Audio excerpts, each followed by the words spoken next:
Halo guys, selamat datang kembali di channel YouTube Teman Cerita Horor. Untuk kalian yang baru pertama kali gabung di channel aku, jangan lupa di-subscribe dulu ya. Oke, seperti biasanya aku akan nyeritain cerita horor lagi nih. Judulnya kali ini adalah Hantu Penjaga Siam. Kalian penasaran kan? Jadi tanpa berlama-lama, yuk langsung aja kita masuk ke ceritanya. Cekidot. Kejadian ini terjadi di tahun 90-an di Payakumbuh, Sumatera Barat. Ada seorang cewek, umur 18 tahun, kita sebut aja namanya Hartina. Hartina ini gue singkat namanya jadi Tina ya. Oke. Di saat itu Tina ini mau dipinang sama seorang pria yang mereka ini udah saling kenal. Sebut aja nama pria ini Fadlan. Dan Fadlan ini umurnya udah 25 tahun saat itu, jadi mereka beda 7 tahun. Nah, Fadlan ini punya teman, namanya Rizal. Fadlan ini izin ke Rizal buat meminang Tina. Buat nikahin Tina, karena Fadlan ini dapat kabar kalau Rizal tuh suka sama Tina. Gitu. Jadi, ya memang mereka bertiga tinggal di satu lingkungan gitu lah. Jadi biar sama-sama enak, Fadlan tuh mikir kayak ya udah dia ngomong ke Rizal dan akhirnya diiyain, dibolehin gitu sama si Rizal. Ya udah lu nikah aja gitu sama Tina. Walaupun sebenarnya Rizal ini belum ikhlas-ikhlas banget, tapi ya udahlah nggak apa-apa. Akhirnya Fadlan dan keluarganya ketemulah sama keluarganya Tina. Ngobrol-ngobrol dan cocoklah keluarga besar mereka. Setelah obrolan panjang, Etek dan mamanya, om dan tantenya Fadlan dan Tina itu, ditentukanlah mereka nikah 6 bulan lagi. Udah tuh, Fadlan ke Medan karena dia emang ngerantau kerja di sana. Sebulan 2 bulan kemudian semua tuh berjalan aman-aman aja. Sampai Hamin 4 bulan mulai nih, kejadian mistis muncul tiba-tiba. Di suatu malam, rumahnya Tina ini kayak diteror gitu Natmoy. Tiba-tiba ada panah api gitu nancap ke rumahnya si Tina ini. Sampai 6 anak panah di malam itu. Panah api ini tuh dikira ilmu hitam, kayak kiriman gitu loh. Dan dikiranya dari Rizal. Karena, ya balik ke tadi lagi, dari cerita awal backgroundnya. Ya, karena si Rizal ini katanya suka sama Tina gitu. Dan keluarganya Tina ngira kalau misalkan, ya karena Rizal gak suka, dia jadi kayak neror rumahnya Tina. Nah, setelah itu ya Rizal disamper sama keluarganya Tina ini, tapi di situ Rizal tuh gak ngaku. Kayak bilang bukan dia yang ngirim si ilmu hitam atau ya apalah ini gitu loh. Tapi beberapa minggu kemudian terjadi lagi kejadian aneh. Dan kali ini yang aneh adalah Tina tuh gak bisa tidur malam-malam. Dan itu terjadi selama beberapa minggu. Bener-bener gak bagus banget buat Tina sendiri kayak ya dia gak bisa tidur tiap malam gitu kan. Gak bagus buat kesehatannya dia.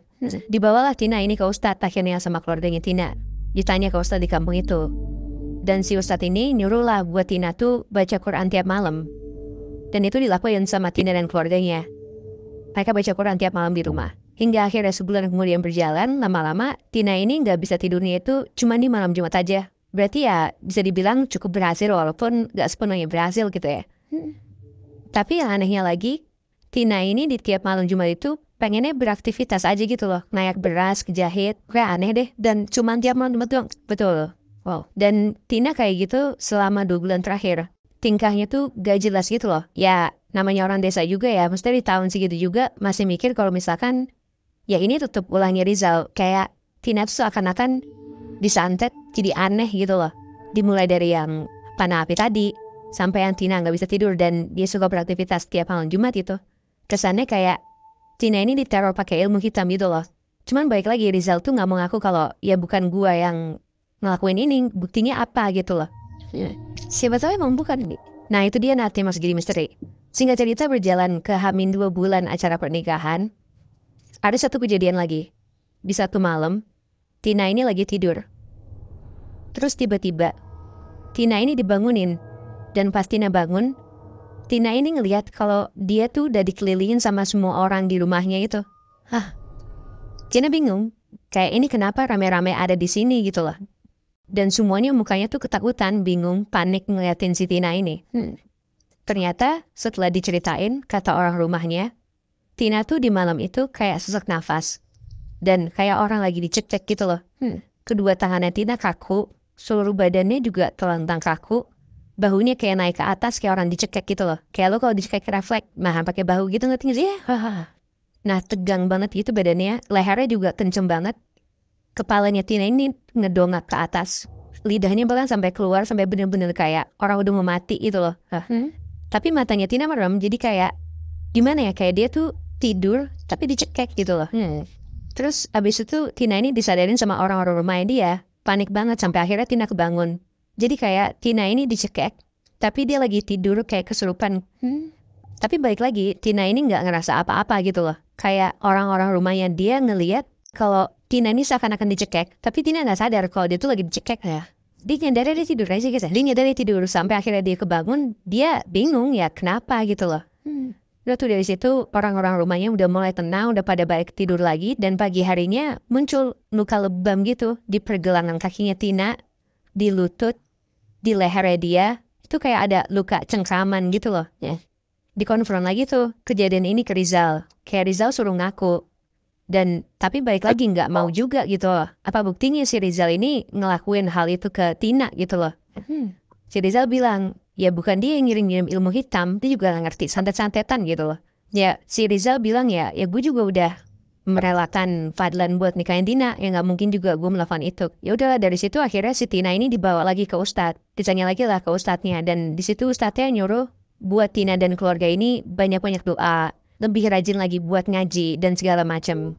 Tapi ternyata saran atau cara dari Pak Ustadz ini tuh nggak berhasil kayak waktu Tina sebelumnya. Yang disuruh sama si Ustadz ini bukannya membaik, tapi justru kali ini Tina tuh makin parah. Karena setelah itu, di satu malam, ini kejadiannya sekitar jam 3 pagi. Dengan keadaan setengah tidur, Tina tuh ngerasa kakinya dia tuh kayak ada yang megang gitu. Pergelangan kakinya tuh kayak dicengkram kenceng gitu loh, Nat. Di situ keadaannya Tina sadar kayak ya dia setengah tidur. Gak kayak yang sebelumnya. Kalau sebelumnya kan dia nggak sadar kalau dia apa-apain. Ya. Nah ini tuh dia ngerasa kalau dia tuh dicengkram gitu kakinya. Tapi balik lagi Tina nggak bisa gerak di situ kayak rep-repan gitu loh. Nah posisinya tuh si Tina ini tidurnya telentang. Terus lama-lama dari kakinya yang kerasa tercengkram itu, lama-lama tuh kayak naik ke lututnya dia.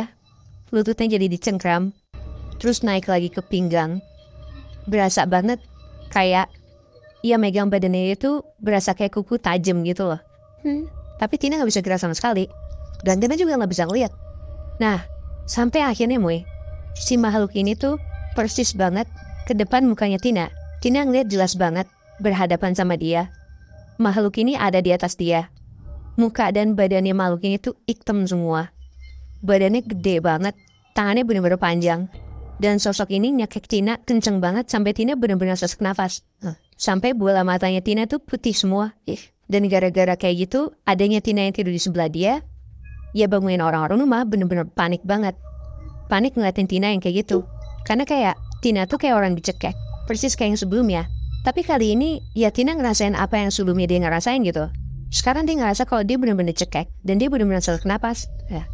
Dan yang lebih gilanya lagi, Tina dalam keadaan dicekek gitu, sesak nafas dan bener-bener kayak orang mau mati. Itu bener-bener dari malam sampai ke pagi hari belum selesai juga. Anjing. Jadi kayak dia ngerasa bener-bener sesak nafas dicekek selama berjam-jam. Sampai di pagi hari itu setelah sholat subuh, barulah Ustadz itu dipanggil lagi ke rumahnya Tina. Dipanggil, Ustadznya datang. Dan di saat itu juga, Fadlan dihubungin buat balik ke kampungnya. Karena keadaan Tina tuh udah separah itu, Nat. Si Ustadz ini coba buat sembuhin, tapi hampir mirip kayak sebelumnya. Tina tuh nggak bisa langsung sembuh total gitu loh, Nat. Sehari setelah disembuhin, matanya Tina yang tadinya putih semua baru baik normal. Terus besokannya, yang tadinya sesak nafas, kepalanya bisa nggak kaku, bisa gerak lagi. Besokannya baru bahunya yang tadinya tegang gitu naik, baru bisa baik normal lagi. Jadi kayak bener-bener butuh berhari-hari buat sampai Tina tuh bener-bener baik normal gitu loh. Dan itu tuh bener-bener tiap hari Pak Ustadz ini datang ke rumahnya Tina. Sampai akhirnya untungnya setelah seminggu itu Tina tuh udah normal lagi gitu. Ditanyalah akhirnya sama nyokapnya Tina ini ke si Pak Ustadz. Kenapa sebenarnya kok Tina bisa sampai kayak gini? Apa emang bener-bener ini kiriman Rizal walaupun Rizal gak mau ngaku gitu kan? Atau memang ada orang yang gak suka sama Tina yang mau nikah sama Fadlan gitu loh. Dari situ Ustadznya bilang kalau yang terjadi sama Tina ini sebenarnya bukan kiriman dari siapa-siapa. Tapi karena Tina ini punya dosa. Nah itu dia. Membingungkan banget kan sebenarnya. Tapi Ustadznya bilang, pertanyaannya adalah, Fadlan mau nggak terima dosanya Tina ini? Kenapa? Nah dijelasin tuh sama si Ustadz ini. Tina itu digangguin sama sosok yang namanya sosok Siampa. Siampa.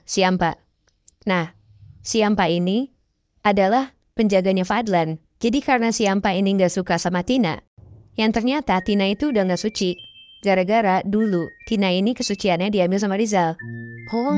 Akhirnya si Siampa yang jagain Fadlan ini gak suka dan akhirnya nyerang si Tina gitu loh. Nah ternyata emang si Fadlan ini punya pegangan Siampa gitu loh Nat, Mui. Tapi Siampa tuh apa ya, Bi? Nah sebenarnya kalau misalkan lo cari di internet atau kayak lo cari-cari infonya, Siampa itu tuh sebenarnya makhluk halus dan emang makhluk yang udah legendaris mitos di Minangkabau gitu loh. Yang mana orang ngelihatnya tuh sebenarnya itu hantu atau makhluk halus atau memang penunggu di sana. Nah cuman dari cerita yang gue dapat, Siampa ini itu tuh penjaganya Fadlan. Nah gue gak tahu nih sebenarnya yang bener tuh siapa. Maksudnya apakah Siampa itu emang makhluk halus mitosnya Minangkabau atau memang ilmu hitam atau ilmu bawaan dari seseorang. Itu gue belum tahu sebenarnya. Cuman dari yang cerita yang gue dapat, ya Siampa ini adalah penjaga seseorang itu Fadlan gitu loh. Apa sebenarnya Siampa ini baik kali, Bi? Dia tuh mau nunjukin kalau misalnya tuh dia mau ngejagain Fadlan. Tapi jatuhnya malah bentukannya dia kayak nyelakain si Tina gitu loh. Nah, itu juga sebenarnya yang dikasih tahu sama orang yang ngasih gue cerita ini. Karena Siampa yang mana merasa Tina tuh gak pantas buat Fadlan karena ya dia udah gak suci. Makanya Siampa ini marah gitu loh. Ya tapi jadi kasihan Tinanya sampai kayak gini sih. Bener. Nah kenapa? Karena ya setelah itu akhirnya setelah dikasih tahu semuanya dan Fadlan tahu juga atas fakta itu gitu loh.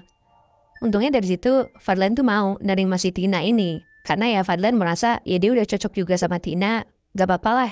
Dia merasa ya itu masa lalunya Tina. Ya udahlah gak apa-apa gitu. Tapi setelah nikah si Siampanya ini tuh masih suka gangguin Tina. Nah ini yang menurut gue menarik sih Nat. Jadi dari cerita yang gue dapat setelah kejadian itu yang mana kayak udah tahu nih kalau Fadlan tuh ada penjaga Siampa. Setelah itu bahkan malah Fadlan ini yang diruqyah. Jadi Fadlan ini diruqyah buat ngilangin si Siampa yang ngejagain dia ini. Dan pas diruqyah ternyata Fadlan ini dari mulutnya itu keluar kelabang yang ukurannya tuh sepanjang lengan manusia. Itu keluar dari mulutnya. Dan semenjak itu Fadlan ini nggak dijagain sama si Siampa ini lagi. Itu. Jadi justru Fadlan memilih untuk sama Tina. Dan dibanding Tina digangguin sama Siampanya, makanya Siampanya dilepas. Itu. Berarti Siampanya buruk juga ya? Nah itu makanya itu yang menurut gue ya 50-50. Maksudnya apakah memang Siampa ini baik atau buruk gitu kan? Iya benar. Menurut gue mungkin ya tergantung Fadlan maunya gimana sih.